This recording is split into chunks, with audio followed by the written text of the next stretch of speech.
बातचीत का एक जो विषय रहेगा, जिस तरह संस्कृत में आज से 2000 साल पहले शूद्रक, जो कि बहुत बड़े नाटककार हुए हैं संस्कृत के, उन्होंने मृच कटिकम लिखा था, जिसका मतलब है मिट्टी की खिलौना बैलगाड़ी। और उसमें जो कैरेक्टर उन्होंने बनाए थे वो थे नगर वधू का एक कॉन्सेप्ट होता था, जहाँ पे बड़े बड़े जो शहर होते थे उनमें नगर वधू होती थी, जो कि एक तरह का oldest profession of the world जिसको कह सकते हैं, क्योंकि जहाँ राजा महाराजाओं का शासन होता है वहाँ पे मनोरंजन के लिए, नृत्य के लिए और बाकी जो है एक तरह की एक ऐसी कल्चर पनप जाती है वहाँ पे, तो उस तरह के जो वहाँ पे किरदार आपको मिलते हैं। तो जो आज एक नावलकार जो है भूपेंद्र उपराम जी से आपकी एक बातचीत कराएंगे, उसका जो नावल का विषय है, जो उसका सब्जेक्ट है, वो जो टाइटल है वो तो है जीरो कंजरी। वो जीरो कंजरी क्या हुआ, तो इसमें जो विषय है इसका, उसमें एक ऐसा कैरेक्टर है जो कि काम तो जो कहते हैं कि दुनिया का जो सबसे निकृष्ट काम माना जाता है, काम तो उसका वो है, लेकिन उसकी इंसानियत देखिए कि घर में उसने गुरु नानक देव जी की, कृष्ण जी की और साथ में अपनी जो काबा की जो एक तस्वीर है वो लगा रखी है, यानी तीनों धर्मों की, और तीनों धर्मों में समान रूप से आस्था रखती है।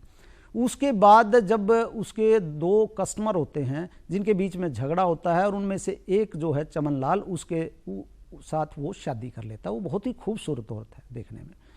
तो जब चमन लाल की पहले वाली पत्नी जो होती है वो उससे ईर्ष्या भाव रखती है, इसी दौरान उसका एक बेटा हो जाता है, वो पढ़ लिख लेता है, बहुत अच्छी जगह वो सेटल हो जाता है और उसकी बहुत अच्छी जगह सगाई हो जाती है। तो जो उसकी पहली पत्नी थी चमन लाल की, वो ईर्ष्या के कारण उसको जहर दे देती है, और जब चमन लाल कहता है कि मैं उसको छोड़ूंगा नहीं अपनी पहली पत्नी के बारे में, तो वो एक बड़ी गजब की बात करती है कि एक दिन इस संसार से जाना तो सभी को है, और दूसरी बात ये है कि मैं सुहागन मर रही हूँ, इससे बड़ी खुशी की बात क्या हो सकती है। तो ये जो नॉवल है इनका बहुत ही मार्मिक नॉवल है, और पटियाला जैसे छोटे शहर में ऐसी रचना जो कि बिल्कुल धरातल पे उतरी हो, यथार्थ से जुड़ी हुई, और इतने शानदार उसमें जो है अलग अलग मोड़ आते हैं जो नॉवल है। तो आप इस बातचीत में इनके बारे में भी जानेंगे और इनसे भी जानेंगे। तो भूपेंद्र उपराम जी से अब आपको एक एक बातचीत सुनाएंगे और प्रीतपाल मेहराना इनसे बातचीत करेंगे। तो सुनो या बातचीत।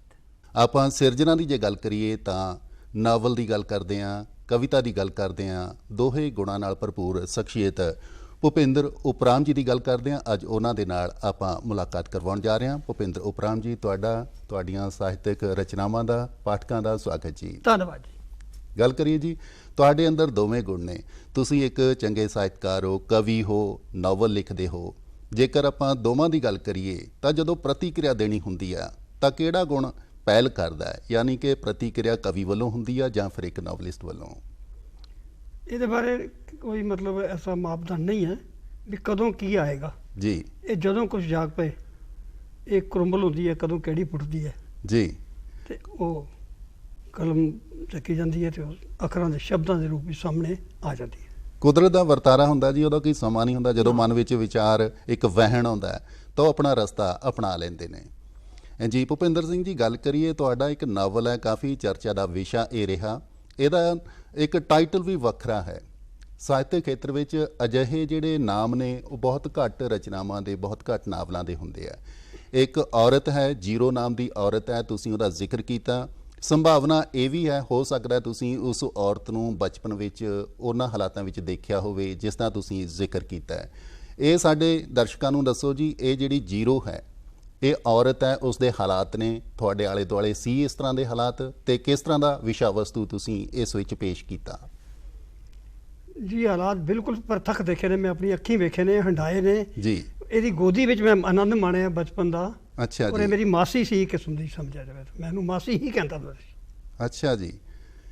ਇਸ ਤਰ੍ਹਾਂ ਦੇ ਹਾਲਾਤ ਜਿਹੜੇ ਨਾਵਲ ਵਿੱਚ ਪੇਸ਼ ਕੀਤੇ ਨੇ, ਇੱਕ ਔਰਤ ਨੂੰ ਇਸ ਤਰ੍ਹਾਂ ਦੀ ਜ਼ਿੰਦਗੀ ਵੀ ਜਿਉਣੀ ਪੈਂਦੀ ਹੈ ਆਪਣੇ ਆਪ ਦੀਆਂ ਨਜ਼ਰਾਂ ਵਿੱਚ, ਮਤਲਬ ਉਹ ਕਿਸ ਤਰ੍ਹਾਂ ਸੋਚਦੀ ਹੋਏਗੀ ਉਸ ਪਾਤਰ ਦੇ ਬਾਰੇ ਕੁਝ ਲਿਖਣਾ, ਬਾਅਦ ਵਿੱਚ ਫਿਰ ਉਸ ਨੂੰ ਸਾਹਿਤਕ ਖੇਤਰ ਦੇ ਵਿੱਚ ਉਸ ਨੂੰ ਲੈ ਕੇ ਜਾਣਾ, ਕਿਉਂਕਿ ਸਾਹਿਤਕ ਰਚਨਾਵਾਂ ਥੋੜ੍ਹੇ ਵੱਖਰੇ ਰੂਪ ਦੀਆਂ ਹੁੰਦੀਆਂ ਨੇ। ਹੋ ਸਕਦਾ ਜਦੋਂ ਤੁਸੀਂ ਇਹ ਰਚਨਾ ਲਿਖੀ, ਇਹ ਨਾਵਲ ਕੰਪਲੀਟ ਕੀਤਾ, ਕਿ ਇਸ ਨਾਵਲ ਤੋਂ ਬਾਅਦ ਜਦੋਂ ਦਿਖਾਇਆ ਗਿਆ ਕਿ ਉੱਥੇ ਵੀ ਇਸ ਦੀ ਵਿਰੋਧਤਾ ਹੋਈ, ਇਸ ਜਿਹੜਾ ਟਾਈਟਲ ਹੈ ਤੁਹਾਡਾ ਇਸ ਨੂੰ ਕਿੰਨਾ ਕੁ ਸਵੀਕਾਰ ਕੀਤਾ ਗਿਆ? ਨਹੀਂ, ਨਾਵਲ ਦੀ ਵਿਰੋਧਤਾ ਬਿਲਕੁਲ ਨਹੀਂ ਹੋਈ ਜੀ। ਨਾਵਲ ਨੂੰ ਤਾਂ ਬਹੁਤ ਸਰਾਹਿਆ ਗਿਆ ਜੀ, ਸਾਹਿਤਕਾਰਾਂ ਵੱਲੋਂ, ਪਾਠਕਾਂ ਵੱਲੋਂ ਤੇ ਚੰਗੇ ਚੰਗੇ ਵਿਦਵਾਨ ਬੰਦੇ ਨੇ। ਜਦ ਕਿ ਕੁਝ ਐਸੇ ਵਧੀਆ ਸਾਹਿਤਕਾਰਾਂ ਦੇ ਨਾਲ ਮੇਰੀ ਇਸ ਨਾਵਲ ਕਰਕੇ ਜਾਣ ਪਛਾਣ ਵਧੀ ਹੈ।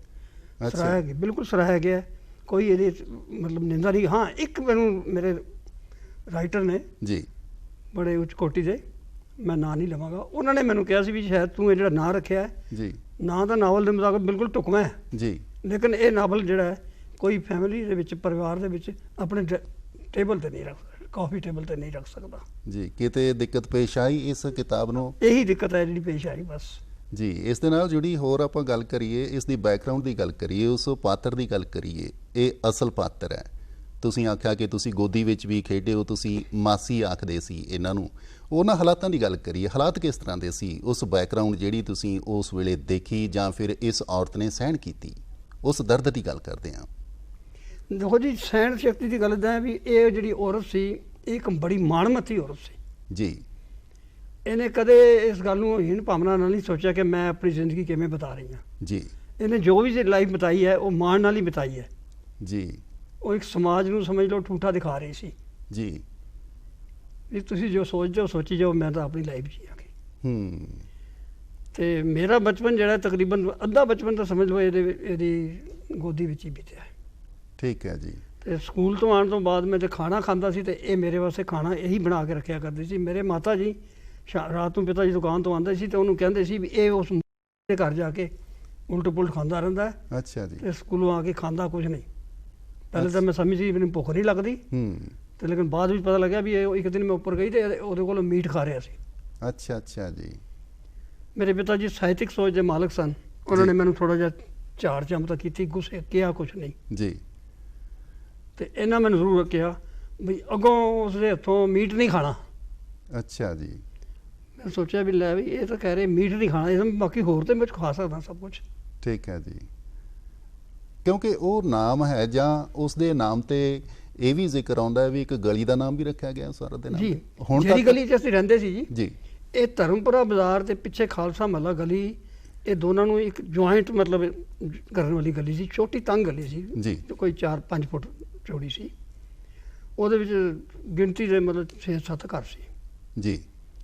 ਉਹ ਧਰਮਪੁਰਾ ਬਾਜ਼ਾਰ ਜਦੋਂ ਹੁੰਦਾ ਸੀ ਤਾਂ ਉਹਦੇ ਵਿੱਚ ਜਦੋਂ ਕਿਸੇ ਨੇ ਜਾਣਾ ਹੁੰਦਾ ਨਾ ਜੀ ਜੀ ਤੇ ਕਿਸੇ ਨੇ ਪਹਿਚਾਣ ਕਰਾਣੀ ਹੁੰਦੀ ਤਾਂ ਇਹ ਪਹਿਚਾਣ ਦਿੰਦੇ ਸੀ ਕਿ ਉਹ ਜ਼ੀਰੋ ਕੰਜਰੀ ਵਾਲੀ ਗਲੀ ਕੋਲ ਜਾ ਕੇ ਨਾ ਫਲਾਣੀ ਦੁਕਾਨ ਹੈ ਜਾਂ ਫਲਾਣਾ ਮਕਾਨ ਹੈ ਸਾਡਾ, ਉੱਥੇ ਪਹੁੰਚੇ। ਅੱਜ ਵੀ ਪਹਿਚਾਣ ਸੀ। ਅੱਜ ਵੀ ਉਸੇ ਨਾਮ ਨਾਲ ਉਹ ਗਲੀ ਮਸ਼ਹੂਰ ਹੈ ਜਾਂ ਬਦਲ ਤਕਰੀਬਨ? ਅੱਛਾ ਜੀ। ਉਸ ਕਰੈਕਟਰ ਨੂੰ ਕਿਉਂਕਿ ਤੁਸੀਂ ਦੇਖਿਆ, ਤੁਸੀਂ ਉਹ ਦਰਦ ਆ ਜਿਹੜਾ ਮਹਿਸੂਸ ਕੀਤਾ, ਉਹਨਾਂ ਹਾਲਾਤਾਂ ਦੀ ਗੱਲ ਕਰੀਏ, ਉਸ ਵੇਲੇ ਦੇ ਸ਼ਹਿਰ ਦੀ ਗੱਲ ਕਰੀਏ, ਪਟਿਆਲਾ ਸ਼ਹਿਰ ਦਾ ਤੁਸੀਂ ਜ਼ਿਕਰ ਕਰ ਰਹੇ ਹੋ। ਉਸ ਵੇਲੇ ਸ਼ਹਿਰ ਕਿਸ ਤਰ੍ਹਾਂ ਦਾ ਸ਼ਹਿਰ ਸੀ? ਫਿਰ ਜੇਕਰ ਇੱਕ ਕੋਨੇ ਦੇ ਵਿੱਚ ਅਜਿਹੇ ਹਾਲਾਤ ਸੀਗੇ ਤਾਂ ਉਹਨਾਂ ਹਾਲਾਤਾਂ ਲਈ ਜ਼ਿੰਮੇਵਾਰ ਕੌਣ ਸੀਗਾ? ਇਹ ਵੀ ਆਪਾਂ ਗੱਲ ਕਰੀਏ। ਗੱਲ ਇਸ ਤਰ੍ਹਾਂ ਜੀ, ਜੇ ਇਹੋ ਜਿਹੇ ਹਾਲਾਤ ਜਿਹੜੇ ਹੁੰਦੇ ਨੇ ਜਿਨ੍ਹਾਂ ਨੂੰ ਠੀਕ ਠਾਕ ਸਮਾਜ ਗਲਤ ਕਹਿੰਦਾ ਹੈ ਜੀ, ਉਹੋ ਜਿਹੇ ਹਾਲਾਤ ਵਾਸਤੇ ਜ਼ਿੰਮੇਵਾਰ ਸਮਾਜ ਖੁਦ ਹੀ ਹੁੰਦਾ ਹੈ, ਕੋਈ ਹੋਰ ਨਹੀਂ ਹੁੰਦਾ। ਠੀਕ ਹੈ ਜੀ। ਤੇ ਬਾਕੀ ਜਦ ਤੁਸੀਂ ਗੱਲ ਕੀਤੀ ਉਦੋਂ ਪਟਿਆਲੇ ਸ਼ਹਿਰ ਦੀ ਤੇ ਉਸ ਬਾਜ਼ਾਰ ਦੀ ਜੀ, ਤਾਂ ਉਹ ਕੀ ਸੀ ਉਦੋਂ? ਅੱਜ ਅਗਰ ਤੁਸੀਂ ਉਸੇ ਬਾਜ਼ਾਰ ਨੂੰ ਜਾ ਕੇ ਦੇਖੋ ਤਾਂ ਉੱਥੇ ਬੜੇ ਵੱਡੇ ਵੱਡੇ ਸ਼ੋਰੂਮ, ਬੜੀਆਂ ਦੁਕਾਨਾਂ ਜੀ, ਬੜੇ ਬੜੇ ਆਲਾ ਕਿਸਮ ਦੇ ਦੁਕਾਨਦਾਰ ਉੱਥੇ ਦੁਕਾਨਾਂ ਪਾ ਕੇ ਬੈਠੇ ਹੋਏ ਨੇ। ਇੱਕ ਬਾਜ਼ਾਰ ਹੈ, ਬਹੁਤ ਵੱਡਾ ਬਾਜ਼ਾਰ, ਪਟਿਆਲੇ ਦਾ ਮੇਨ ਬਾਜ਼ਾਰ ਸਮਝ ਲਓ, ਉਹ ਗਿਣਿਆ ਜਾਂਦਾ ਹੈ। ਲੇਕਿਨ ਉਦੋਂ ਕੁਛ ਵੀ ਨਹੀਂ ਸੀ, ਚੰਦ ਗਿਣਤੀ ਦੀਆਂ, ਕੁਝ ਕਰਿਆਣੇ ਦੀ, ਕਦੀ ਹਲਵਾਈ ਦੀ, ਜਾਂ ਕੁਝ ਇਹੋ ਜਿਹੀਆਂ ਦੁਕਾਨਾਂ ਸਨ, ਬਾਕੀ ਸਭ ਮਕਾਨ ਹੀ ਸਨ ਜੀ। ਤੁਸੀਂ ਟਾਈਟਲ ਰੱਖਿਆ ਜ਼ੀਰੋ ਕੰਜਰੀ, ਕੋਈ ਹੋਰ ਵੀ ਤਾਂ ਸ਼ਬਦ ਵਰਤੇ ਜਾ ਸਕਦੇ ਸਨ। ਸਾਹਿਤ ਖੇਤਰ ਵਿੱਚ ਘੱਟ ਵਰਤੋਂ ਹੁੰਦੀ ਹੈ ਅਜਿਹੇ ਸ਼ਬਦਾਂ ਦੀ। ਜੀ ਤੁਹਾਡੀ ਗੱਲ ਠੀਕ ਹੈ, ਲੇਕਿਨ ਸਾਹਿਤ ਜਿਹੜਾ ਉਹ ਕਦੀ ਡਰ ਕੇ ਨਹੀਂ ਲਿਖਿਆ ਜਾਂਦਾ। ਹਾਂ ਠੀਕ ਹੈ ਜੀ। ਜਿਹੜਾ ਸਾਹਿਤਕਾਰ ਡਰ ਕੇ ਆਪਣੀ ਕਲਮ ਚੱਕੇਗਾ ਤਾਂ ਫਿਰ ਉਹ ਗੱਲ ਨਹੀਂ ਬਣਦੀ। ਕਦੇ ਇਸ ਤਰ੍ਹਾਂ ਹੋਇਆ ਤੁਸੀਂ ਇਹ ਨਾਵਲ ਦਬਾਅ ਥੱਲੇ ਆ ਗਿਆ ਨਾ? ਹਾਂਜੀ, ਪਰ ਜਿਹੜਾ ਪਾਠਕ ਹੈ ਜਿਹਨੇ ਪੜ੍ਹਨਾ ਹੈ, ਤੁਸੀਂ ਨਾਵਲ ਅੱਗੇ ਜਦੋਂ ਪੇਸ਼ ਕਰਦੇ ਹੋ, ਦਿੰਦੇ ਹੋ ਪੜ੍ਹਨ ਵਾਸਤੇ, ਖਾਸ ਤੌਰ ਤੇ ਜਿਹੜੇ ਸਾਹਿਤਕਾਰ ਤੁਹਾਡੇ ਪਹਿਚਾਣ ਦੇ ਵਿੱਚ ਨੇ, ਉਹਨਾਂ ਵਿੱਚੋਂ ਉਹਨਾਂ ਦਾ ਰਵੱਈਆ ਜਾਂ ਉਹਨਾਂ ਦੇ ਪਰਿਵਾਰ ਦਾ ਰਵੱਈਆ ਇਸ ਜਲਤ ਵੱਲ, ਇਸ ਕਿਤਾਬ ਵੱਲ ਕਿਸ ਤਰ੍ਹਾਂ ਦਾ ਰਿਹਾ? ਬਹੁਤ ਵਧੀਆ ਰਿਹਾ ਜੀ। ਚੰਗੇ ਸਾਹਿਤਕਾਰ ਜਿਹੜੇ ਨੇ ਕੁਝ ਮੇਰੇ ਇਸੇ ਨਾਵਲ ਕਰਨ ਕਰਕੇ ਮੇਰੇ ਦੋਸਤ ਬਣੇ ਨੇ, ਮਿੱਤਰ ਬਣੇ ਨੇ ਜੀ, ਜਦ ਕਿ ਮੇਰੀ ਉਹਨਾਂ ਨਾਲ ਪਹਿਲੇ ਕੋਈ ਜਾਣ ਪਛਾਣ ਨਹੀਂ ਸੀ। ਠੀਕ ਹੈ ਜੀ। ਹਾਲਾਂਕਿ ਮੈਂ ਸੋਚਦਾ ਸੀ ਯਾਰ ਐਡਾ ਵੱਡਾ ਨਾਵਲ, ਐਡਾ ਵੱਡਾ ਰਾਈਟਰ ਹੈ, ਮੈਂ ਉਹਨੂੰ ਮਿਲਾਂ ਵੀ ਜਾਂ ਫੋਨ ਵੀ ਕਰਾਂ ਤਾਂ ਪਤਾ ਨਹੀਂ ਮੇਰੇ ਨਾਲ ਗੱਲ ਕਰੇਗਾ ਨਹੀਂ ਕਰੇਗਾ। ਲੇਕਿਨ ਇੱਕ ਇਸ ਨਾਵਲ ਦੀ ਬਦੌਲਤ ਇੱਕ ਐਸਾ ਟਾਈਮ ਆਇਆ ਕਿ ਉਹ ਖੁਦ ਚੱਲ ਕੇ ਮੇਰੇ ਕੋਲ ਮੇਰੀ ਦੁਕਾਨ ਤੇ ਆਏ ਮੈਨੂੰ ਮਿਲਣ। ਅੱਛਾ ਅੱਛਾ ਜੀ। ਕਿਉਂਕਿ ਨਾ ਤੁਸੀਂ ਆਖਿਆ ਕਿ ਹਿੰਮਤ ਕਰਨੀ ਪੈਂਦੀ ਹੈ ਜਦੋਂ ਕੁਝ ਲੈ ਕੇ ਆਉਣਾ, ਸੱਚ ਪੇਸ਼ ਕਰਨਾ, ਉਹਦੇ ਵਾਸਤੇ ਜਿਹੜੇ ਮਨ ਅੰਦਰ ਛੋਟੇ-ਮੋਟੇ ਡਰ ਹੁੰਦੇ ਨੇ ਉਹਨਾਂ ਤੋਂ ਉੱਪਰ ਉੱਠਣਾ ਪੈਂਦਾ ਹੈ। ਤੁਸੀਂ ਫਿਰ ਉਸ ਅਵਸਥਾ ਨੂੰ ਬਿਆਨ ਕੀਤਾ। ਉਸ ਬਿਆਨ ਕਰਨ ਤੋਂ ਬਾਅਦ ਜਦ ਪਾਠਕਾਂ ਦੇ ਹੱਥ ਵਿੱਚ ਇਹ ਨਾਵਲ ਪਹੁੰਚਦਾ ਹੈ, ਪਾਠਕਾਂ ਦਾ ਕਿਸ ਤਰ੍ਹਾਂ ਦਾ ਤਜਰਬਾ ਰਹਿੰਦਾ? ਪਾਠਕਾਂ ਦੇ ਹਾਵ ਭਾਵ ਤੁਹਾਡੇ ਤੱਕ ਕਿਸ ਤਰ੍ਹਾਂ ਫੀਡਬੈਕ ਪਹੁੰਚੀ, ਕਿਸ ਤਰ੍ਹਾਂ ਦੀ ਪਹੁੰਚੀ ਵੀ ਜਾਂ ਨਹੀਂ? ਮੈਨੂੰ ਕਾਫੀ ਫੋਨ ਆਏ ਜੀ ਨਾਵਲ ਬਾਰੇ, ਕਾਫੀ ਫੋਨ ਆਏ ਨੇ, 3-4 ਚਿੱਠੀਆਂ ਵੀ ਆਈਆਂ ਨੇ ਜੀ। ਚੰਗੇ ਰਾਈਟਰਾਂ ਨੇ ਮੈਨੂੰ ਰਿਟਨ ਲੈਟਰ ਵੀ ਭੇਜੇ ਨੇ ਜੀ। ਠੀਕ ਹੈ ਜੀ। ਮੈਂ ਥੋੜਾ ਜਿਹਾ ਵੇਸਲ ਹਾਂ ਅਖਬਾਰਾਂ ਅਖੂਰਾਂ ਮੈਗਜ਼ੀਨਾਂ ਛਪਾਉਣ ਵਾਸਤੇ ਆਪਣੇ ਆਪ ਨੂੰ, ਮਤਲਬ ਮੈਂ ਇੰਨਾ ਸੋਚਦਾ ਨਹੀਂ ਕਦੇ, ਦਿਮਾਗ ਤੇ ਟੈਨਸ਼ਨ ਵੀ ਛੱਡ ਪਰੇ, ਲਿਖੀ ਜਾਣਾ ਬਸ, ਠੀਕ ਹੈ। ਛਪਦੀ ਹੈ ਛਪੇ, ਨਹੀਂ ਛਪਦੀ ਨਾ ਛਪੇ। ਜੇ ਕੋਲ ਪੈਸੇ ਹੋਣਗੇ ਤਾਂ ਕਿਤਾਬ ਛਪਾ ਲਾਂਗੇ, ਨਹੀਂ ਤਾਂ ਇਹ ਮੇਰੀ ਕਿਤਾਬ ਵੀ ਮੈਂ ਪੈਸੇ ਨਹੀਂ ਖਰਚੇ ਕਿਸੇ ਪ੍ਰਕਾਸ਼ਕ ਨੇ ਕਿ ਅਸੀਂ ਮੈਂ ਛਾਪਦਾ, ਮੈਂ ਉਹਨੇ ਛਾਪਦੇ ਜੀ। ਤੁਹਾਡਾ ਨਵਰੰਗ ਵਾਲੇ ਨਵਯੁਗ ਵਾਲੇ ਸਮਾਣੇ ਹੈਗੇ, ਉਹਨਾਂ ਨੇ ਛਾਪੀ ਹੈ। ਤੁਹਾਡਾ ਇਕੱਲਾ ਨਾਵਲ ਹੈ ਜੀ? ਸੌਰੀ, ਨਵਰੰਗ ਵਾਲੇ। ਹਾਂ, ਤੁਹਾਡਾ ਇਕਲੌਤਾ ਨਾਵਲ ਹੈ ਇਹ। ਇਸ ਦੇ ਨਾਲ ਤੁਸੀਂ ਕਵਿਤਾਵਾਂ ਵੀ ਲਿਖਦੇ ਹੋ। ਕਵਿਤਾਵਾਂ ਦੇ ਵਿਸ਼ਾ ਵਸਤੂ ਦੀ ਗੱਲ ਕਰੀਏ, ਕਵਿਤਾਵਾਂ ਦੇ ਵਿੱਚ ਕਿਹੜੇ-ਕਿਹੜੇ ਵਿਸ਼ੇ ਨੇ, ਜਾਂ ਫਿਰ ਉਸ ਵਿੱਚ ਵੀ ਕੋਈ ਇਸ ਤਰ੍ਹਾਂ ਦੇ ਉਲਾਂਭੇ ਦਿੱਤੇ ਗਏ ਨੇ? ਉਸ ਵਿੱਚ ਕੋਈ ਉਦਾਸੀ ਹੈ ਜਾਂ ਖੁਸ਼ੀ ਹੈ? ਉਸ ਵਿੱਚ ਕੀ ਹੈ ਕਵਿਤਾਵਾਂ 'ਚ? ਨਹੀਂ, ਮੈਂ ਕਿਸੇ ਇੱਕ ਵਿਸ਼ੇ ਨਾਲ ਬੰਨਿਆ ਹੋਇਆ ਨਹੀਂ ਜੀ। ਉਹਦੇ ਵਿੱਚ ਮੈਂ ਆਪਣੀ ਕਵਿਤਾਵਾਂ 'ਚ ਰੱਬ ਨੂੰ ਵੀ ਕਈ ਵਾਰੀ ਗਿਲਾ ਕਰ ਦੇਣਾ, ਗੁੱਸਾ ਕਰ ਦੇਣਾ ਜੀ। ਕਦੇ ਰੋਮਾਂਟਿਕ ਕਵਿਤਾ ਵੀ ਲਿਖ ਦੇਣਾ ਜੀ। ਕਦੇ ਜ਼ਿੰਦਗੀ ਦੀਆਂ ਤਲਖੀਆਂ ਤੋਂ ਮਜਬੂਰ ਹੋ ਕੇ ਜ਼ਿੰਦਗੀ ਕੋਲੋਂ ਪਰੇਸ਼ਾਨੀ ਦੀ ਹੱਲ। ਲੇਕਿਨ ਮੇਰੀ ਜੋ ਵੀ ਕਵਿਤਾ ਹੋਏਗੀ ਉਹਦੇ 'ਚ ਐਂਡ 'ਤੇ ਨਾ ਇੱਕ ਆਸ ਵੱਜੀ ਹੋਏਗੀ, ਨੈਗੇਟਿਵਿਟੀ ਨਹੀਂ ਹੋਏਗੀ। ਮੈਂ ਉਸਨੂੰ ਇੱਕ ਵਹਾਅ ਹੁੰਦਾ, ਇੱਕ ਉਮੀਦ ਹੁੰਦੀ ਹੈ, ਨੈਗੇਟਿਵਿਟੀ ਨਹੀਂ ਹੋਏਗੀ ਉਹਦੇ ਵਿੱਚ। ਠੀਕ ਹੈ ਜੀ। ਕਵਿਤਾ ਲਿਖਣ ਦਾ ਸਮਾਂ ਕਦੋਂ ਕੁ ਕੱਢਦੇ ਹੋ, ਕਦੋਂ ਲਿਖਦੇ ਹੋ ਤੁਸੀਂ? ਕਦੇ ਨਹੀਂ ਲਿਖਦਾ, ਪਤਾ ਨਹੀਂ ਹੁੰਦਾ ਜੀ। ਯਾਦ ਹੈ ਪਹਿਲੀ ਕਵਿਤਾ ਕਦੋਂ ਲਿਖੀ ਸੀ? ਕੋਈ ਉਸ ਨਾਲ ਜੁੜੀ ਗੱਲ, ਕਹਾਣੀ? ਹਾਂ, ਪਹਿਲੀ ਕਵਿਤਾ ਮੈਂ ਲਿਖੀ ਸੀ 8ਵੀਂ ਕਲਾਸ ਦੇ ਵਿੱਚ, ਸਾਹਿਬਜ਼ਾਦਿਆਂ ਬਾਰੇ ਜੀ। ਤੇ ਉਦੋਂ ਯੂਨੀਵਰਸਿਟੀ ਜਿਹੜੀ ਸੀ ਉਹ ਸ਼ਾਇਦ ਬਣੀ ਸੀ 1-2 ਸਾਲ ਹੋਏ ਸਨ, ਪਟਿਆਲਾ ਯੂਨੀਵਰਸਿਟੀ। ਠੀਕ ਹੈ ਜੀ। ਤੇ ਮੈਂ ਬੜੇ ਮਾਣ, ਮੇਰੇ ਪਿਤਾ ਜੀ ਥੋੜਾ ਸਾਹਿਤ ਸੂਤ ਨੂੰ ਪੜ੍ਹਦੇ ਸੀ, ਕਿਤਾਬਾਂ ਵੀ ਸਾਡੇ ਘਰੇ ਪ੍ਰੀਤ ਲੜੀ ਵਗੈਰਾ ਇਹੋ ਜਿਹੇ ਮੈਗਜ਼ੀਨ ਆਇਆ ਕਰਦੇ ਸੀ ਜੀ। ਤੇ ਮੈਂ ਬੜਾ ਖੁਸ਼ ਹੋਇਆ, ਮੈਂ ਕਿਹਾ ਮੇਰਾ ਪਾਪਾ ਖੁਸ਼ ਹੋਏਗਾ ਕਵਿਤਾ ਪੜ੍ਹ ਕੇ। ਅੱਛਾ ਜੀ। ਮੈਂ ਉਹਨਾਂ ਨੂੰ ਕਵਿਤਾ ਦਿਖਾਈ, ਮੈਂ ਕਿਹਾ ਪਾਪਾ ਜੀ ਦੇਖੋ ਮੈਂ ਕਵਿਤਾ ਲਿਖੀ ਜੀ। ਉਹਨਾਂ ਨੇ ਫਾੜ ਕੇ ਨਾ ਟੁਕੜੇ ਟੁਕੜੇ ਕਰਕੇ ਸੁੱਟਤੀ। ਤੇਰਾ ਦਿਮਾਗ ਖਰਾਬ ਹੈ, ਅੱਜ ਕੱਲ੍ਹ ਕभी ਭੁੱਖੇ ਮਰਦੇ ਆ, ਤੂੰ ਕਹਿੰਦਾ ਜਿਹੜੇ ਕੰਮ 'ਚ ਪੈ ਗਿਆ, ਦੁਕਾਨਦਾਰੀ ਵੱਲ ਧਿਆਨ ਦੇ। ਅੱਛਾ।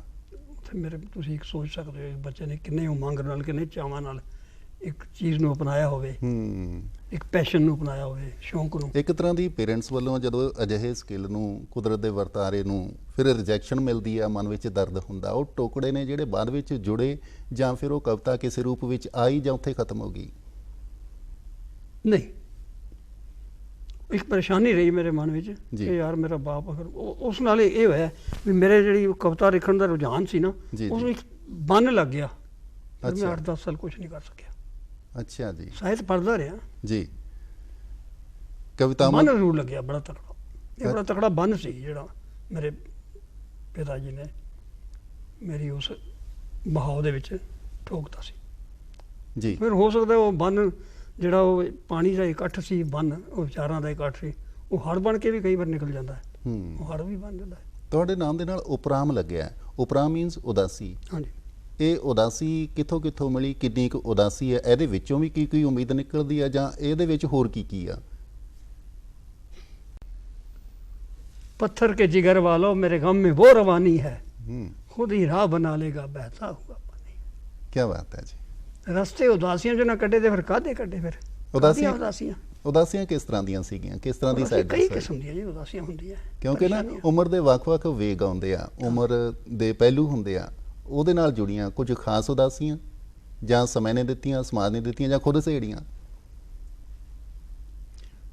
ਕੁਝ ਸਮਾਜ ਵੱਲੋਂ ਮਿਲੀਆਂ ਉਦਾਸੀਆਂ, ਕੁਝ ਪਰਿਵਾਰਕ ਐਸੇ ਸੰਘਰਸ਼ ਹੋਏ ਜੀ ਭਰਾਵਾਂ ਵੱਲੋਂ, ਉਹ ਸਾਰੀਆਂ ਚੀਜ਼ਾਂ ਨੇ ਉਦਾਸ ਕੀਤਾ। ਜਿਹੜੇ ਕਿ ਨਹੀਂ ਚਾਹੁੰਦਾ ਸੀ ਵੀ ਇਹ ਨਹੀਂ ਹੋਣਾ ਚਾਹੀਦਾ ਸੀ, ਉਹ ਹੋ ਗਿਆ। ਅੱਛਾ ਅੱਛਾ ਜੀ। ਇਹ ਫਿਰ ਤੁਸੀਂ ਉਪਰਾਮ ਕਦੋਂ ਕੁ ਨਾਲ ਟਾਈਟਲ ਜੋੜਿਆ ਇਹ ਨਾਮ? ਇਹ ਨਾਮ ਜੀ ਮੈਂ ਇਹਨੂੰ ਇਸ ਗੱਲ ਨੂੰ ਹੋ ਗਏ ਨੇ ਕੋਈ 20 ਸਾਲ ਤੋਂ ਹੋ ਗਏ। ਠੀਕ ਹੈ ਜੀ। ਫਿਰ ਵੀ ਇੱਕ ਅਰਸਾ ਬੀਤ ਗਿਆ ਇਸ ਉਪਰਾਮ ਸ਼ਬਦ ਨੂੰ ਤੁਹਾਡੇ ਨਾਲ। ਪਹਿਲਾਂ ਸਿਰਫ ਭੁਪਿੰਦਰ ਸਿੰਘ ਸੀ, ਮਿੰਨੀ ਕਹਾਣੀਆਂ ਲਿਖਦੇ ਸੀ ਜੀ, ਉਹ ਨਾਲ ਮੈਂ ਤਕਰੀਬਨ ਗੱਲਬਾਤ ਕਰਨੇ ਜਾਇਆ ਕਰਦਾ ਸੀ। ਅੱਛਾ ਜੀ। ਉੱਥੇ ਫਿਰ ਮੈਂ ਉਹਨਾਂ ਨੂੰ ਦੱਸਿਆ, ਮੈਂ ਕਿ ਵੀ ਇਹ ਨਾਮ ਮੈਂ ਰੱਖ ਲਵਾਂਗਾ, ਨਿਹਾਲ ਰੱਖ ਲਵਾਂਗਾ। ਉਹ ਖੁਸ਼ ਹੋ ਗਏ। ਆਪਣੇ ਆਪ ਨੂੰ ਕਦੋਂ ਮਹਿਸੂਸ ਹੋਇਆ ਵੀ ਹੁਣ ਮੈਂ ਕਵੀ ਬਣ ਗਿਆ ਜਾਂ ਮੈਨੂੰ ਕਵਿਤਾਵਾਂ ਲਿਖਣੀਆਂ ਚਾਹੀਦੀਆਂ ਨੇ? ਸਾਹਿਤਕਾਰਾਂ ਦੇ ਵਿੱਚ ਜਦੋਂ ਬੈਠਣਾ ਸ਼ੁਰੂ ਕੀਤਾ ਉਦੋਂ ਉਹ ਫੀਲਿੰਗ ਹੈ ਜਿਹੜੀ ਉਹ ਕਦੋਂ ਆਈ? ਪ੍ਰਿਤਪਾਲ ਜੀ, ਜਦੋਂ ਮੇਰੀ ਮੈਰਿਜ ਹੋਈ ਸੀ, ਮੇਰੀ ਮੈਰਿਜ 74 ਦੇ ਵਿੱਚ ਹੋਈ ਹੈ, ਉਸ ਤੋਂ ਹੀ 6-7 ਸਾਲ ਪਹਿਲੇ ਜੀ ਮੈਂ ਸਾਈਕਲ ਤੇ ਜਾਇਆ ਕਰਦਾ ਸੀ ਤੇ ਮੈਂ ਸੋਚਦਾ ਹੁੰਦਾ ਸੀ, ਉਦੋਂ ਸਕੂਟਰ ਸਕਾਟਰ ਤਾਂ ਬਹੁਤ ਘੱਟ ਹੁੰਦੇ ਸੀ ਜੀ ਜੀ, ਸਾਈਕਲ ਵੀ ਕਿਸੇ ਕੋਲ ਹੋਵੇ ਤਾਂ ਉਹ ਬੜੀ ਵੱਡੀ ਗੱਲ ਹੁੰਦੀ ਸੀ ਜੀ। 68 67 ਦੀਆਂ ਗੱਲਾਂ ਨੇ ਜੀ। ਤਾਂ ਸਮਝ ਲਓ ਉਦੋਂ 18-19 ਸਾਲ ਦੀ ਉਮਰ ਹੁੰਦੀ ਸੀ ਜੀ। ਤਾਂ ਮੈਂ ਸੋਚਦਾ ਸੀ ਯਾਰ ਮੈਂ ਇਹਨਾਂ ਨੂੰ ਪੜ੍ਹਦਾ ਸੀ, ਨਾਵਲਾਂ ਨੂੰ, ਕਿਤਾਬਾਂ ਕਹਾਣੀਆਂ ਪੜ੍ਹਦਾ ਸੀ, ਇਤਿਹਾਸਕ ਕਿਤਾਬਾਂ ਪੜ੍ਹਦਾ ਸੀ ਜੀ। ਕਈ ਚੰਗੇ ਰਾਈਟਰ ਵੀ, ਗੁਰਬਖਸ਼ ਸਿੰਘ ਪ੍ਰੀਤਲੜੀ ਵਗੈਰਾ ਇਹੋ ਜਿਹੇ ਕਈ ਨਾਵਲ ਨਾਨਕ ਸਿੰਘ ਵਰਗੇ ਪੜ੍ਹੇ ਸੀ ਜੀ। ਤਾਂ ਮੈਂ ਸੋਚਦਾ ਸੀ ਯਾਰ ਐਡੇ ਵਧੀਆ ਲਿਖਦੇ ਨੇ, ਇਹਨਾਂ ਦੀ ਕਲਮ ਵਿੱਚ ਇੰਨੀ ਤਾਕਤ ਹੈ, ਤੂੰ ਵੀ ਕਦੇ ਵੀ ਲਿਖੇਗਾ। ਫਿਰ ਜੀਵਨ ਦੇ ਜਿਹੜੇ ਥਪੇੜੇ ਪੈਂਦੇ ਰਹੇ, ਪਰੇਸ਼ਾਨੀਆਂ ਮਿਲਦੀਆਂ ਰਹੀਆਂ, ਫਿਰ ਮੈਂ ਸੋਚਿਆ ਯਾਰ ਮੈਂ ਆਪਣੀ ਜੀਵਨੀ ਲਿਖਾਂਗਾ। ਇਹ ਇੱਕ ਤਮੰਨਾ ਸੀ ਮਨ ਦੇ ਵਿੱਚ। ਠੀਕ ਹੈ ਜੀ। ਲਿਖੀ ਜਾਂ ਨਹੀਂ? ਨਹੀਂ ਲਿਖੀ ਨਹੀਂ, ਲਿਖ ਲਾਂਗੇ ਜ਼ਿੰਦਾ ਰਹੇ ਤਾਂ। ਠੀਕ ਹੈ, ਜ਼ਿੰਦਾ ਹੀ ਰਵਾਂਗੇ, ਕਿਉਂ ਨਹੀਂ ਰਵਾਂਗੇ, ਜ਼ਿੰਦਾ ਰਵਾਂਗੇ। ਆਪਾਂ ਸ਼ੁਰੂਆਤ ਦੀ ਗੱਲ ਕਰਦੇ ਹਾਂ। ਇੱਕ ਕਵੀ ਬਣਨ ਤੋਂ ਪਹਿਲਾਂ, ਸਾਹਿਤ ਦੇ ਖੇਤਰ ਵਿੱਚ ਆਉਣ ਤੋਂ ਪਹਿਲਾਂ, ਜਦੋਂ ਸਿਰਫ ਤੁਸੀਂ ਭੁਪਿੰਦਰ ਸਿੰਘ ਸੀਗੇ ਜਾਂ ਫਿਰ ਪਰਿਵਾਰ ਦੇ ਵਿੱਚ ਕੋਈ ਛੋਟਾ ਨਾਮ ਰੱਖਿਆ ਹੁੰਦਾ? ਬਚਪਨ ਦੀ ਗੱਲ ਕਰਦੇ ਹਾਂ, ਪਰਿਵਾਰਕ ਉਹਨਾਂ ਵੇਲਿਆਂ ਦੀ ਗੱਲ ਕਰਦੇ ਹਾਂ। ਤੁਹਾਡਾ ਜਨਮ ਇੱਥੇ ਹੋਇਆ, ਇਸ ਮੁਲਕ 'ਚ ਹੋਇਆ, ਕਦੋਂ ਕੁ ਹੋਇਆ? ਮੇਰਾ ਜਨਮ 49 ਦੇ ਵਿੱਚ ਸ਼ਨੀਵਾਰ ਦਾ ਦਿਨ ਸੀ, 1:15 ਵਜੇ ਮੇਰਾ ਜਨਮ ਹੋਇਆ। ਉਦੋਂ ਮਾਤਾ ਲੇਡੀ ਡਾਕਟਰ ਹਸਪਤਾਲ, ਜਿਹੜਾ ਅੱਜ ਮਾਤਾ ਕੁਸ਼ਲ ਪਟਿਆਲਾ 'ਚ ਹੋਇਆ। ਪਟਿਆਲੇ ਹੋਇਆ। ਪਰਿਵਾਰ ਤੁਹਾਡਾ ਇੱਥੇ ਦਾ ਹੀ ਸੀ ਜਾਂ ਕਿਤੋਂ ਹੋਰੋਂ ਆਇਆ? ਨਹੀਂ, ਪਾਕਿਸਤਾਨ ਤੋਂ ਆਏ ਸੀ ਸਾਡਾ ਪਰਿਵਾਰ ਜਿਹੜਾ। ਅੱਛਾ ਜੀ। ਪਾਕਿਸਤਾਨ ਦੇ ਫਰੰਟੀਅਰ ਜ਼ਿਲ੍ਹਾ ਹੋਤੀ ਮਰਦਾਨ ਤੋਂ ਸਾਡੇ ਜੀ ਬਜ਼ੁਰਗ ਆਏ ਸੀ। 1947 ਨਹੀਂ, ਮਰਦਾਨ ਤੋਂ। ਹੋਤੀ ਜਿਹੜਾ ਸੀ ਇਹ ਇੱਕੋ ਏਰੀਆ ਗਿਣੇ ਜਿਵੇਂ ਪਟਿਆਲਾ ਸਮਾਣਾ ਜੀ। ਹੋਤੀ ਜਿਹੜਾ ਸੀ ਉਹ ਮੇਰੇ ਨਾਨਕੇ ਸੀ ਜੀ, ਤੇ ਮਰਦਾਨ ਜਿਹੜੇ ਸੀ ਮੇਰੇ ਦਾਦਕੇ ਪਰਿਵਾਰ ਸੀ। ਪਰਿਵਾਰ ਦੇ ਵਿੱਚ ਕਿੰਨੇ ਕੁ ਮੈਂਬਰ ਸੀ ਉਦੋਂ? ਕਿਸ ਤਰ੍ਹਾਂ ਦੇ ਪਰਿਵਾਰ ਹੁੰਦੇ ਸੀਗੇ? ਪਰਿਵਾਰ ਤਾਂ ਇਸ ਤਰ੍ਹਾਂ ਜੀ, ਮੇਰਾ ਜਨਮ ਤਾਂ ਸਭ ਤੋਂ ਵੱਡਾ ਮੇਰਾ ਹੋਇਆ। ਜੇ ਉਦੋਂ ਕੋਈ ਤਾਂ ਫਿਰ ਤਾਂ 3 ਹੀ ਪਰਿਵਾਰ ਬੰਦੇ ਹੋਏ। ਅੱਛਾ। ਇੱਕ ਮੇਰੇ 4 ਹੋਏ, ਇੱਕ ਮੇਰੇ ਦਾਦੀ ਜੀ ਜੀ, ਇੱਕ ਮੇਰੇ ਮਦਰ ਤੇ ਇੱਕ ਫਾਦਰ ਤੇ ਇੱਕ ਮੈਂ। ਠੀਕ ਹੈ। ਲੇਕਿਨ ਉਸ ਤੋਂ ਬਾਅਦ ਤਾਂ ਫਿਰ 8 ਬੱਚੇ ਹੋਰ ਵੀ ਹੋਏ ਸਾਡੇ। ਅੱਛਾ ਅੱਛਾ ਜੀ। ਭੈਣ ਭਰਾ ਮੇਰੇ 6 ਭੈਣਾਂ ਤੇ 3 ਭਾਈ ਅਸੀਂ, 2 ਭਾਈ ਹੋਰ ਸਮਝ ਲਓ, 3 ਭਾਈ ਅਸੀਂ ਸੀ। ਤੁਸੀਂ ਨਾ ਤੁਹਾਡੇ ਫਾਦਰ ਸਾਹਿਬ ਦਾ ਜ਼ਿਕਰ ਕੀਤਾ, ਤੁਸੀਂ ਆਖਿਆ ਕਿ ਉਹਨਾਂ ਨੇ ਤੁਹਾਡੀ ਪਹਿਲੀ ਰਚਨਾ ਪਾੜ ਦਿੱਤੀ ਤੇ ਸੁੱਟ ਦਿੱਤੀ। ਉਹਨਾਂ ਨਾਲ ਉਸ ਵੇਲੇ ਤੁਹਾਡਾ ਉਲਾਂਭਾ ਸੀਗਾ ਜਿਹੜਾ ਹੋਣਾ ਵੀ ਜਾਇਜ਼ ਹੈ, ਕਿਉਂਕਿ ਮਨ ਦੇ ਹਾਵ ਭਾਵ ਉਹ ਤੁਸੀਂ ਲਿਖੇ ਸੀਗੇ। ਫੈਮਿਲੀ ਵੱਲੋਂ ਨਹੀਂ ਸਪੋਰਟ ਨਹੀਂ ਸੀ ਮਿਲੀ। ਫੈਮਿਲੀ ਕੰਮ ਕੀ ਕਰਦੀ ਸੀ? ਤੁਹਾਡੇ ਪਿਤਾ ਜੀ ਕੰਮ ਕਾਰੋਬਾਰ ਕੀ ਕਰਦੇ ਸੀ? ਉਹਦੇ ਵਿੱਚ ਹੀ ਕਿਉਂ ਪਾਉਣਾ ਚਾਹੁੰਦੇ ਸੀ? ਐਡਾ ਕਿਹੜਾ ਕਾਰੋਬਾਰ ਸੀਗਾ? ਸਾਡੀ ਦੁਕਾਨ ਸੀ ਕਿਲਾ ਬਾਜ਼ਾਰ ਦੇ ਵਿੱਚ, ਚੂੜੀਆਂ ਵਾਲਾ ਬਾਜ਼ਾਰ ਜਿਹਨੂੰ ਕਿਹਾ ਜਾਂਦਾ ਹੈ ਜੀ। ਉੱਥੇ ਦੁਕਾਨ ਸੀ ਜੀ, ਤੇ ਉਹ ਪਿਤਾ ਜੀ ਕਰਦੇ ਸੀ। ਫਿਰ ਮੈਂ ਜਦੋਂ 10ਵੀਂ ਕਰਕੇ ਫਿਰ ਮੈਨੂੰ ਉਹਨਾਂ ਨੇ ਉਧਰ ਪਾਤਾ। ਮੈਨੂੰ ਬੜੀ ਤਮੰਨਾ ਸੀ ਪੜ੍ਹਨ ਦੀ ਜੀ, ਕਿਉਂਕਿ ਉਦੋਂ ਯੂਨੀਵਰਸਿਟੀ ਨਵੀਂ ਬਣ ਚੁੱਕੀ ਸੀ ਜੀ। ਥੋੜਾ ਜਿਹਾ ਲੋਕਾਂ 'ਚ, ਪਰ ਉਦੋਂ ਫਿਰ ਵੀ ਇੰਨੀ ਜਾਗਰੂਕਤਾ ਹੈ ਨਹੀਂ ਸੀ ਪੜ੍ਹਾਈ ਬਾਰੇ। ਅੱਛਾ ਜੀ। ਤੇ ਮੇਰੇ ਮਨ ਵਿੱਚ ਥੋੜੀ ਜਿਹੀ ਤਾਂਘ ਹੈ ਸੀ ਕਿ ਮੈਂ ਪੜ੍ਹਾਂ ਜੀ। ਲੇਕਿਨ ਕਿਸੇ ਬੱਚੇ ਦੇ ਇਸ ਉਮਰ 'ਚ ਆ ਕੇ ਜਦੋਂ ਸਮਾਜ ਦੀਆਂ ਜਿਹੜੀਆਂ ਗੱਲਾਂ ਹੁੰਦੀਆਂ ਨੇ ਨਾ ਜੀ, ਉਹ ਜਦੋਂ ਇੱਕ ਛਾਪ ਜਿਹੀਆਂ ਛੱਡ ਜਾਂਦੀਆਂ ਨੇ, ਉਹ ਛਾਪ ਜਿਹੜੀ ਹੈ ਬੜੀ ਕਾਊਂਟ ਕਰਦੀ ਹੈ ਜੀ। ਠੀਕ ਹੈ ਜੀ। ਤੇ ਇੱਕ ਟਿਊਸ਼ਨ ਪੜ੍ਹਨ ਜਾਇਆ ਕਰਦੇ ਸੀ, ਸ਼ਾਮ ਨੂੰ ਕਲਾਸਾਂ ਲੱਗਦੀਆਂ ਸਨ। ਇੱਕ ਛੋਟਾ ਜਿਹਾ ਕਾਲਜ ਸੀ ਸੋਡੀਆਂ ਦੇ ਬੱਲੇ ਕੇਰ। ਠੀਕ ਹੈ ਜੀ। ਪਟਿਆਲੇ ਸਾਡੀ ਦੁਕਾਨ ਦੇ ਨੇੜੇ ਹੀ ਪੈਂਦਾ ਸੀ ਜੀ। ਉੱਥੇ ਇੱਕ ਟੀਚਰ ਸਾਨੂੰ ਪੜ੍ਹਾਉਣ ਆਇਆ ਕਰਦੀ ਸੀ, ਨੈਚੁਰਲੀ ਸਾਡੇ ਤੋਂ ਵੱਡੀ ਸੀ। ਠੀਕ ਹੈ ਜੀ। ਮਤਲਬ ਹੋਈ ਗਈ 30-32 ਸਾਲ ਦੀ। ਅੱਛਾ। ਉਹ ਇੱਕ ਦਿਨ ਲੰਘ ਰਹੀ ਸੀ ਬਾਜ਼ਾਰ 'ਚੋਂ, ਉਹਨੇ ਮੈਨੂੰ ਵੇਖ ਲਿਆ। ਮੈਂ ਦੁਕਾਨ ਤੇ ਬੈਠਾ ਆਪਣਾ ਕੰਮ ਕਰ ਰਿਹਾ ਸੀ ਕੁਛ। ਠੀਕ ਹੈ ਜੀ। ਮੇਨ ਬਾਜ਼ਾਰ ਸੀ ਸਾਡਾ ਜੀ। ਤਾਂ ਮੈਨੂੰ ਉਹਨੇ ਦੂਜੇ ਦਿਨ ਮੈਨੂੰ ਕਹਿਣ ਲੱਗੀ, ਕਹਿੰਦੀ ਭਿੰਦਰ ਮੈਨੂੰ ਕਿਹਾ ਕਰਦਾ ਸੀ ਜੀ, ਤੈਨੂੰ ਕੀ ਲੋੜ ਹੈ ਪੜ੍ਹਦੇ, ਐਵੇਂ ਮਗਜ ਖਾਈ ਜਾਣਾ, ਤੁਹਾਡੇ ਕੋਲ ਇੰਨੀ ਵਧੀਆ ਦੁਕਾਨ ਹੈ। ਆਹ ਤਾਂ ਸਾਡੇ ਸਮਾਜ ਦੀ ਸੋਚ ਸੀ, ਮਤਲਬ ਸਾਡਾ ਹਾਲ ਸੀ। ਅੱਛਾ। ਮੈਂ ਸੋਚਦਾ ਯਾਰ, ਜੇ ਰੱਬ ਨੂੰ ਕਈ ਵਾਰੀ ਗਿਲਾ ਕਰਦਾ ਵੀ ਜੇ ਤੂੰ ਮੈਨੂੰ ਥੋੜਾ ਜਿਹਾ ਕਿਤੇ ਗਰੀਬ ਘਰ 'ਚ ਜਾਂ ਦੁਕਾਨ ਮੇਰੇ ਕੋਲ ਨਾ ਹੁੰਦੀ ਤੇ ਮੈਂ ਵੀ ਕੁਛ ਪੜ੍ਹ ਕੇ ਕੁਛ ਕਿਤੇ ਬਣਿਆ ਹੁੰਦਾ, ਕੋਈ ਪ੍ਰੋਫੈਸਰ ਜਾਂ PhD ਜਾਂ ਕੁਛ ਇਸ ਤਰ੍ਹਾਂ ਦਾ। ਇਹਦਾ ਮਤਲਬ ਲੱਗਿਆ ਹੁੰਦਾ। ਪਰਿਵਾਰ ਨੇ ਇੱਕ ਦੁਕਾਨ ਨੇ ਤੇ ਤੇਰਾ ਨੁਕਸਾਨ ਕੀਤਾ। ਸਾਹਿਤਕਾਰ ਆਪਣੀਆਂ ਰਚਨਾਵਾਂ ਦੇ ਵਿੱਚ ਜਾਂ ਉਸ ਜਿਹੜੀ ਵੀ ਉਹ ਵਿਚਾਰ ਚਰਚਾ ਹੈ ਉਹਦੇ ਵਿੱਚੋਂ ਉਹ ਡਿਸਟਰਬ ਹੋਣਾ ਨਹੀਂ ਚਾਹੁੰਦੇ। ਉਹ ਨਹੀਂ ਚਾਹੁੰਦੇ ਕਿ ਜੋ ਸੋਚ ਰਹੇ ਨੇ ਉਹਦੇ ਵਿੱਚ ਵਿਘਨ ਪਾਇਆ ਜਾਵੇ, ਕਿਉਂਕਿ ਕਈ ਵਾਰ ਕੋਈ ਮਨ ਵਿੱਚ ਵਿਚਾਰ ਆ ਰਿਹਾ ਹੁੰਦਾ ਹੈ, ਕਿਤੇ ਉਹ ਵਿਚਾਰ ਹੈ ਜਿਹੜਾ ਕਿਤੇ ਖਤਮ ਨਾ ਹੋ ਜਾਵੇ।